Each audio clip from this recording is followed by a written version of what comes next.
జై శ్రీమన్నారాయణ. ఒకసారి విష్ణుమూర్తి తలపై ఉన్న కిరీటము విష్ణుమూర్తి ధరించిన పాదరక్షలను చూస్తూ హేళనగా నవ్విందంట. నువ్వు ఎప్పుడూ కిందే ఉంటావు, నిన్ను గుమ్మం వద్దే వదిలేసి వచ్చేస్తారు, నన్ను చూడు, నేనెప్పుడూ పైనే ఉంటాను అని అంటూ కించపరిచింది. యోగ నిద్రలో ఉన్న శ్రీహరి ఇదంతా విని పాదరక్షలతో, పాదుకులారా చింతించకండి, రామావతారంలో మిమ్మల్ని సింహాసనం పైన కూర్చోబెట్టి 14 ఏళ్ల రాజ్యపాలన చేయిస్తాను, కిరీటం యొక్క గర్వాన్ని అణిచివేస్తాను అని అన్నాడు.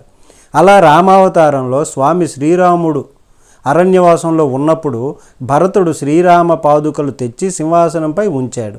భరతుడు ఆ పాదుకలకు నమస్కరించినప్పుడల్లా భరతుని తలపై ఉన్న కిరీటము సిగ్గుతో తలదించుకునేది. అందుకే ఎవరిని చిన్న చూపు చూడకూడదు, కాలం ఎప్పుడూ ఒకేలాగా ఉండదు అని భగవానుడు చెప్తాడు. జై శ్రీమన్నారాయణ.